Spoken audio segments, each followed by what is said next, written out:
Okay, so I'm going to show you how to make a tile, which we make in 5th grade art. These are some of my examples, and this whole project started years ago when a friend gave me this tile for my birthday. They got it in a gallery up in northern Michigan, I think either Petoskey or Charlevoix. So I decided to make my own tiles.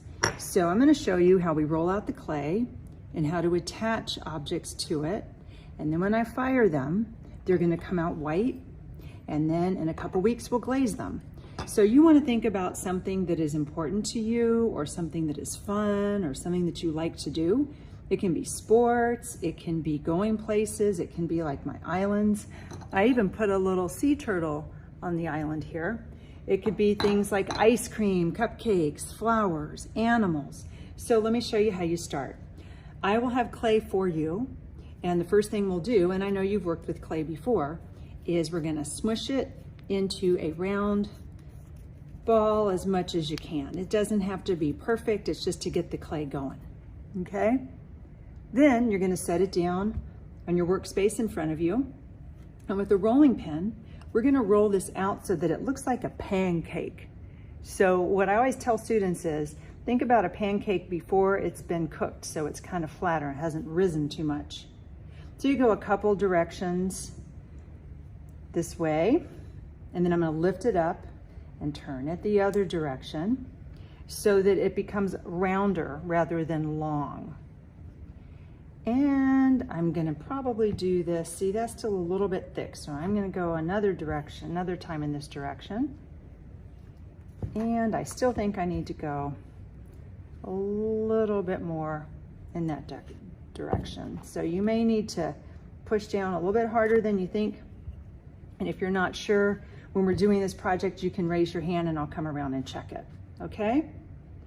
Next up, using your clay tools, you're gonna have a popsicle stick and a skewer. What we're gonna do with this is cut the tile shape. However, before you cut the tile shape, take your finger and draw what you think looks like a big square. The reason why we draw it first is, if you don't like it, you can rub it out and draw again. If you just immediately start and cut it first, it may be too small, and then you've got to start all over again. Okay, so there's my shape, and what I'm gonna do with this shape, you can kind of see, is now I'm gonna trim it with my popsicle stick. And I love using popsicle sticks because they're easy to hold on to, and they'll give you a straight cut. So I'm gonna come over here, and my extra, I'll use for what I'm gonna make. Okay, so take your extra and smush it up, all right? Now, before I start making something, you see these edges are kind of rough, so I'm gonna take a little bit of slip, and you'll have these containers at your table. It's clay and water, and we're just gonna lightly smooth this out. Because I always tell students, clay dries the way you leave it. If you leave it rough and ragged, it's gonna dry rough and ragged. You don't need to put too much slip on here. You just need to smooth out those edges a little bit. Okay, all right, there we go. So I'm gonna show you how to make an island. Islands are fun to make, and you might have even been to a place this summer where there was water, maybe not an island, but maybe an ocean or sand or a lake. So we need some pieces to this. We need land, we need a palm tree, a little bird maybe, and some water lines. Okay, so here's how you do that. Break some off. You're gonna plan first. So I'm gonna set this on here. That could be my land. And I'm not worrying about if it's not perfect or not yet. Do you know what a coil is with clay? It's when you take your hands and you roll, roll, roll, roll, roll, like a worm. And then I'm gonna break some of this off to get it the size I want. That's pretty good. It's maybe a little bit too long. Let me break a little bit more off. Okay, so there's my palm tree branch, the trunk. Now I'm gonna need some fronds. Those are the palm tree leaves. That's what they call them. So I like to think about a bird wing. And I'm gonna just set it down. Remember, you're not trying to make everything fit and perfect right now. So you're gonna be getting your hands in the clay, right? And that's fine. Okay, so I'm gonna put one more. And I'm just trying to get the clay to move the way I need it to move for this. And I'll go like that, okay? Then I'm gonna have some coils for my water. So I'm gonna make these thinner, right? So you just keep rolling. See if that fits. Boom, it does. And if it doesn't, the beauty is, you know, this breaks some off.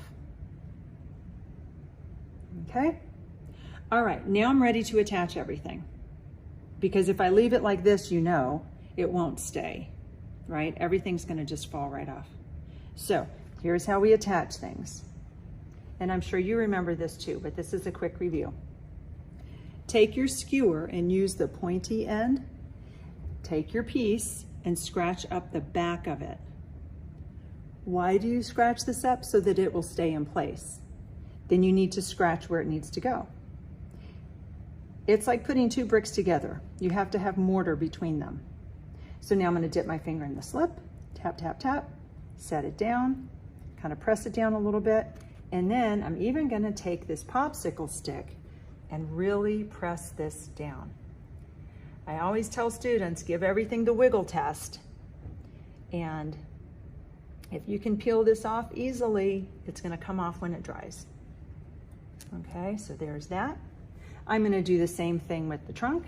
Again, scratch this up, scratch where you want it to go, a little bit of slip, and set it down, and press it down. So you'll go around and do this with all of the pieces that you want to attach. And again, see if you can wiggle them off. Let me get these palm fronds on there, or bird wings as I like to think of them.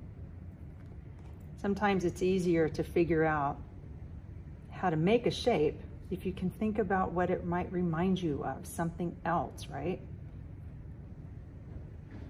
Okay, and I got a few more. Scratch this up, scratch this up, a little bit of slip, and press this down. If you want something to not totally flatten down on the ground of your tile, the base, don't press it down, right? But just make sure enough of it is pressed down so it stays. I have one more I'm gonna fit up there.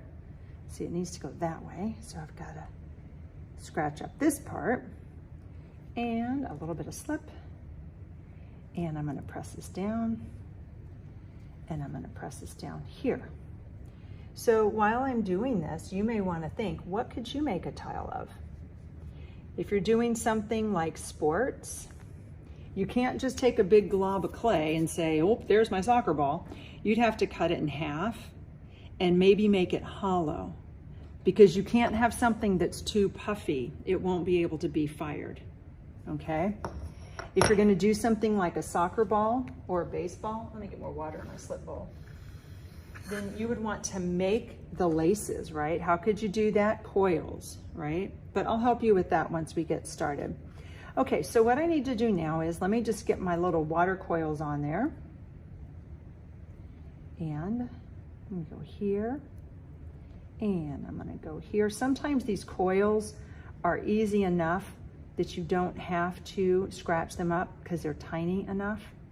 So I'm really gonna do that there, okay? All right, let me add little pokey lines for the sand. So these are details, right? Okay, I can draw texture to make this look like a palm tree, and I'm just doing little lines. I can draw lines in here to make this look more like a palm frond or the palm branch. Okay, if you wanted to do a little bird, take a coil and you can do something like that, right? And that could go up there. You'd have to attach it the right way. Sometimes I like to put a little bit of a sun, like a sun is setting off in the distance. I could put that over here. But again, whatever you're gonna put, you've got to scratch it up and you've got to attach it properly, okay? And I need to make sure everything is in place. The very last thing that you're gonna do is carve your name and your homeroom teacher or your table number into the back and make sure everything is smoothed down the way you want it, okay? So I would lift this up off my table, flip it over gently in my hand, take a skewer. If you can write your first name, that's gonna be better, right? So I'm gonna just put Mrs. M for Montero, okay? Whatever your homeroom teacher is, put the last name initial and I'll help you with that, and then away it will go. After it's dried, it'll be fired, it'll come out like this, and then I'll show you about glazing when we get there. So that's it. All right, let's get started.